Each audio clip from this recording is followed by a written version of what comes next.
What is going on, guys? Welcome to GregglesTV Daily Rewind, episode 17. We've been doing this for 17 weeks, which is freaking crazy. I can't believe it's been that long so far. But anyways, guys, this is my video where I play all the past week's videos for tech news, and you can consume it in one single video. I make it really easy for you. And last week was pretty big. If you're a Pixel fan, great amount of Pixel news with photos and information about the Pixel 3 and Pixel 3 XL. We also got our first look at what Android Pie is going to look like on the Galaxy S9, S9 Plus, and there's some big changes coming that way, plus lots more. So watch the episode, guys. Let me know what you think in the comments down below.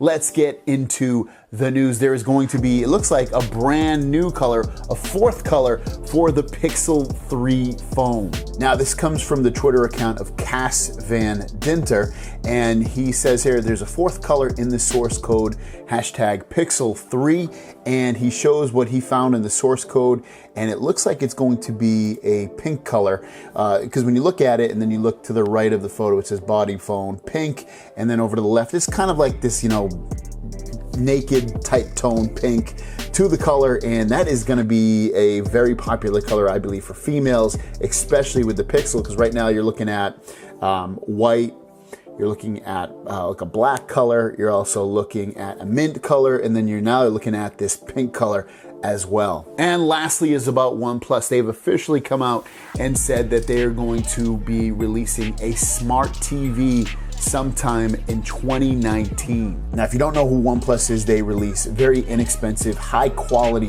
smartphones. So like mid 500s for a really, really good smartphone. And he's come out and said that his vision to make a smart TV with seamless connectivity to a user's smartphone. He also wants to add the functionality of Smart AI Assistant. So you'll be able to have probably Google Assistant built into this, similar to Amazon Alexa or Google Assistant, but with more visual element. Also, OnePlus TVs in early stages of development, could be launched next year.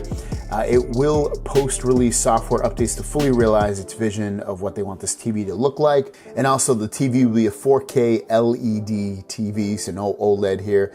It will run someone else's OS, most likely Android, and it'll have built-in microphones so you can talk to it directly. Now, depending upon how they price this TV, it could be a big competitor. Obviously, probably won't be able to go to a store and look at this TV. Maybe will, maybe won't, probably not though, just so they can save cost on, you know, having to ship it to stores and have it on display at stores and have to pay the store a price to have it at the store. So you're looking at this phone's probably, I mean, this TV's probably going to be direct to consumers, kind of like the way their phones are right now.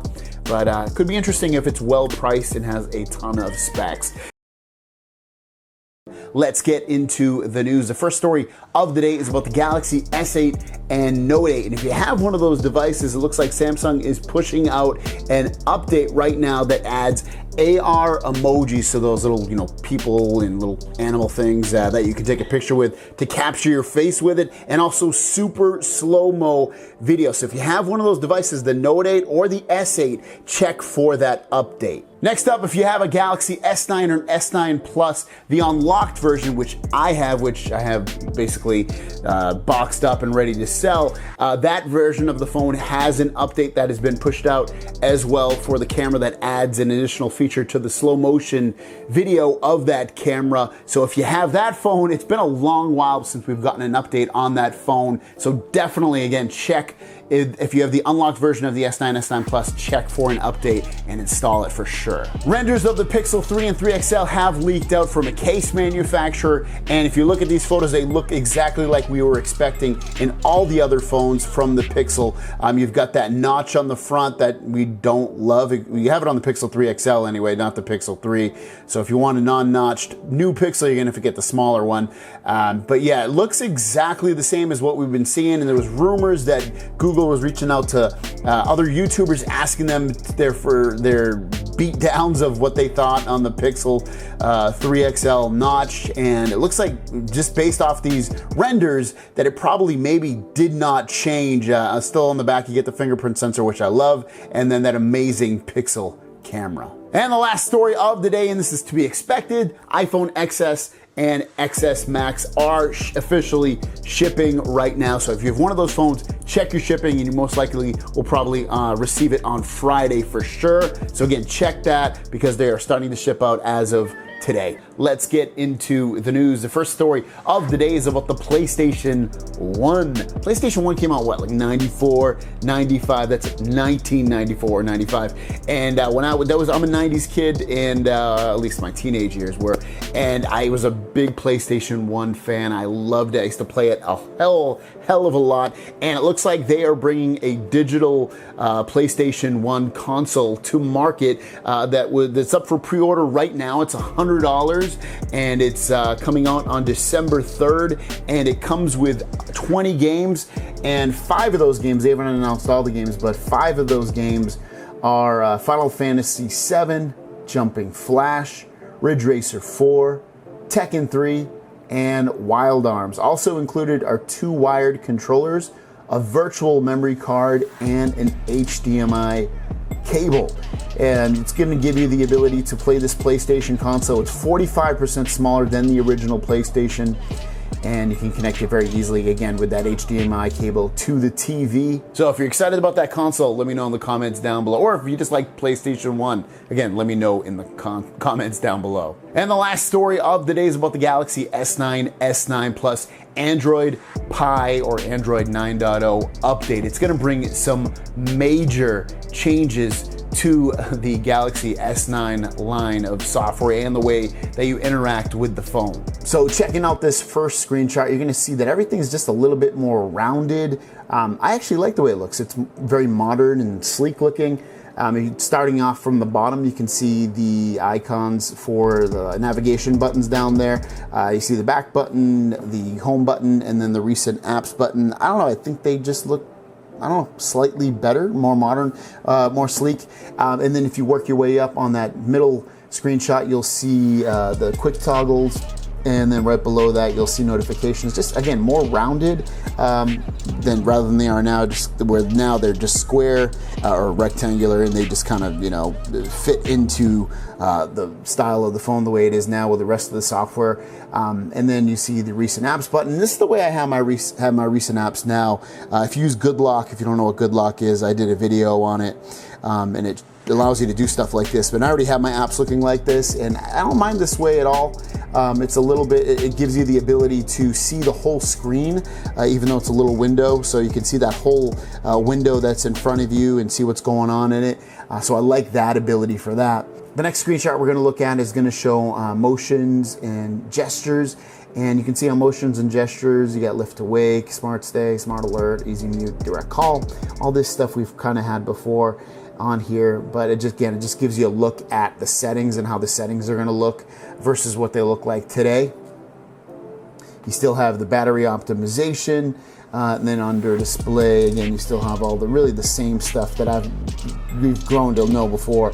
The other one, the last one we're going to look at, is navigation bar, and this is big because this is different on Android Pie already. And if you look at the bottom there, you can see show navigation bar, and that's going to be where you normally would hit the back, the home, and the recent apps button, or you can do the home, back, recent actions button. It looks like what it does is it hides those buttons, and for everything you'll just swipe up. So if you want to go back, you'd swipe up from the bottom left. If you want to go home, you'd swipe up from the top. If you want to open up your recent apps, you'd swipe up from the bottom right. And that's the way it looks like they're doing it, rather than doing it the general way that Google has it. It looks like Samsung's going to be doing it their own way. So let's get into the news. The first story of the day is all about Amazon. They refreshed all their Echo products, so let's talk about those. The first is the Echo Auto, which allows you to take Alexa on the road, so it'll power by the 12-volt cigarette lighter socket or USB in your car, and then from there it connects either via 3.5 millimeter audio jack or Bluetooth, and it gives you, basically has 8 mics built into it, and you can talk to it like it's Alexa. I don't know why you would do this. I would think you'd probably just either use Google, or if you're using an iPhone, I would assume you would just use Siri. Other than that, I think this is kind of a weird product. just looking at it on a surface level, I would not recommend it unless you're a huge Amazon fan. But even then, I mean, you can have Amazon built, the Alexa built, app onto your phone. So again, I think it's kind of a weird product. It's only $25 though. Next up, we have the Echo Dot. The Echo Dot has been improved. The sound is now 70% louder. Still same $50 price tag. And all these products are going to come out October 11th, and this is basically just a smart speaker. We then have the Echo Plus, which is a premium sound with built-in smart home hub. So it has the Zigbee hub built right into it. Price tag $150. It's supposed to be more powerful. It's a 3-inch subwoofer built into it. And it's, like I said, the cool thing about this one is if you have, for instance, smart lights, and you have them hooked up via this thing, you can still control those lights even if your internet goes out. We then have the Echo Show, which they did have an Echo Show that was really ugly and looked like an old school TV. This is an updated one, and there's no front-facing speaker grill on there. The screen is 3 inches larger, so I believe that brings it up to about 10 inches.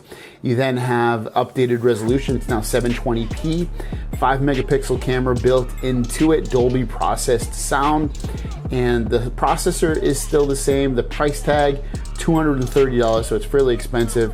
October 11th release date. And lastly, they have the Amazon Fire TV Recast that lets you watch and record over-the-air HD TV broadcast. And with this one, it'll record, ABC, NBC, Fox, anything you can pick up over the air. Has 2 HD tuners, so you can watch one, record one, and your 500 gigs of storage will allow for 75 hours of video. But then from there, you have to watch the video either back on like another Fire TV device or an Android or iOS device, or you can even watch it on the Fire Show, which is the Echo Show, which is that smart display. But anyways, this is gonna go for $230, or you can get the upgraded model that has double the storage and tuners for $270. And our last story of the day is about that Samsung 4X event. If you don't remember, I put a video out maybe a week or two ago about an event that was Samsung putting out that said 4X, 4 times the fun. And now we have a little bit more information, and that says 4X the fun, a Galaxy event. Watch here on October 11th, 2018 at 1700 Malaysia time. So it's going to be in Malaysia, and it's supposed to be, at least what the rumors are to come out, the Samsung Galaxy A9, which is a mid-tier phone. It's not going to be a phone that probably a lot of people are dying to get their hands on. S9 and Note 9 should still be better phones. So looking like the A9 for the 4 times fun, and it will have 4 cameras on the back. At least that's the rumor anyway. So let's get into the news. The first story of the day is today is iPhone release day. All the iPhones except for the XR have been released today. So you got your XS and your XS Max and your Apple Watch Series 4. Again, released officially today and delivered officially today. My wife got hers, has not opened it. Last time I told you guys she was thinking about switching over from Pixel back to iPhone. She's actually thinking of staying with the Pixel after not being too excited about the way the new iPhone looks, and she kind of likes the Pixel at the same time, especially with the Pixel, with the reviewers saying that the Pixel's camera is still better than the new iPhone. So that's the latest on my wife switching back to iPhone. Next story is all about the Galaxy S10. Ice Universe, who is a leaker, big time leaker, especially with Samsung things, has put out a tweet confirming the model numbers and screen sizes of the new Galaxy S10s. And he's confirming that there's 3 models. You can see the Galaxy SMG 970, 973, and 975. And for screens, you're looking at 5.8 flat display for the 970, which should be the most inexpensive out of all 3 of these models. Then the 5.8 inch Edge display, and then the 6.44 inch Edge display. That flat display at 5.8 inches is actually going to feel fairly big in your hand in terms of that screen size. That's a fairly big phone. So let me know in the comments down below which Galaxy S10, if any of those, are you most excited about getting, or would you get? And our last story of the day is about the Pixel 3 XL and the Pixel Stand. Now, 9 to 5 Google posted this animation that was ripped from an APK showing off the Pixel stand. So basically the Pixel stand will be a wireless charger for the new Pixel 3 and 3 XL phones, but then at the same time, it's gonna turn your phone into a Google Assistant kind of dock thing. So you'll be able to see photos or information on the screen, ask it questions, kind of like a smart speaker built right into it. I don't know if there's a speaker built into that actual stand or not. Probably not. It'd be cool if it was, but it doesn't look like, based off this look of this, that it is. The other interesting thing is this isn't always the case, but if the phone looked like this phone, I would be super happy. No notch, very thin bezels. Again, I'd be very happy for it, but I don't think it's going to happen that way. But if it did, I think it's gonna make a lot of people excited about the Pixel 3 and Pixel 3 XL. And then to contradict that picture that was on the Pixel stand of the phone, these are leaked images of the Pixel 3 XL showing the back of the phone with a single camera and the fingerprint sensor in, it looks like a white color. And then on the front, you see that fairly big notch at the top, which is not very exciting, but maybe you'll learn to love that notch. On the sides of the phone, you can see that one of the buttons is that lime green button, the power button. And I like that. I like the accented color for it. So overall, that is what you're looking at for the Pixel 3 XL. Let's get to the news. The first story of the day is about T-Mobile 5G home internet. Now, they've come out and said to the FCC that if Sprint and T-Mobile are officially able to merge, they obviously want to merge those two companies, but now it's up to the FCC regulators to allow this to happen. It looks like they've given out some details on what their 5G home internet would look like. So as for how many people it actually reach, it looks like it would reach 52% of the zip codes total in America, which ends up being about 68% of the total blanketed area that Comcast currently serves. And then from that, you're looking at speeds of 100 megs all the way up to speeds as high as 500 megs. Whereas with Verizon 5G home internet, which currently only reaches, I think, about 3 cities, you're looking at 300 megs all the way up to 1 gig. So Verizon's is still looking like it's going to be faster. They didn't say anything about pricing or anything like that. They said they would like installation to happen by the consumer rather than sending a tech out to the house. I guess the way Verizon's work, Verizon needs to send a tech out to your house so they can do something outside your house in order to receive that 5G signal. I think Verizon will eventually be able to have people do their own installation because they'll be able to do it inside their house instead of doing something outside. But that's the plan so far for T-Mobile's 5G home internet. And the last story of the day is about that 4X event that Samsung's going to be throwing in Malaysia on October 11th, and we have some rumored specs about that phone. First, it should be the Galaxy A9. So the cameras on the back, one of them is supposed to be a 24 megapixel primary sensor with an 8 megapixel wide angle sensor that has 120 degree field of view. And then the other two, one of them should be a 10 megapixel zoom and then a 5 megapixel zoom. As for reported specs on the phone, you're looking at a Snapdragon 660 with a 6.38 inch full HD plus resolution, and then a battery of 3720 milliamps, and then it should have a fingerprint sensor on the back of the phone. First story of the day, and actually both stories of the day are about the Pixel 3 and 3 XL.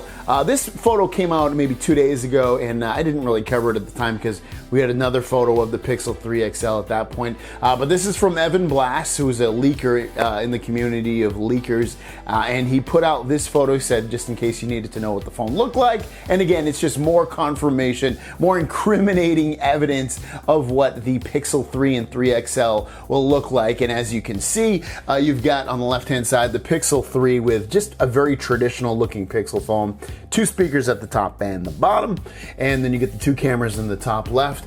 And then on the Pixel 3 XL, you've got 2 cameras at the top with the notch cutout, and then at the bottom you have that speaker. Now, you might not like the way the phone looks, but I read a couple of comments, and it's true. It's the phone basically is made for people that want pure Android that maybe aren't huge into design, but maybe like a little bit of design, and but basically just want a great software experience. And I think the Pixel 3 gives you that nice, clean Android experience. And the last story of the day is also about the Pixel 3 and 3 XL, and it's the live wallpapers, you know, wallpapers that actually move. These wallpapers are actually kind of interesting, and they're interesting because I guess they move, meaning that, which is normal for a live wallpaper, but they move when you get notifications. When you move the phone, you tilt it or turn it. Also, they'll move when music plays. I think that's kind of interesting. You know, it makes your phone seem more lively. You could probably do this with any phone with some software. Obviously, I don't think it's going to be just to the Pixel, but I think that's kind of an interesting thing to have that built right into the phone, built into the wallpapers that you can enable very easily, to have that stuff going on, basically live wallpapers. I like it. I think it's a good idea. So there you guys go. That's your news for today. Thanks for watching. Don't forget to subscribe. New videos every single day. My question out to you guys is, what is your favorite wallpaper app? Or, I don't know, do you just use the ones that are on your phone? Let me know in the comments down below. Thanks for watching. I'll see you down the road. Peace!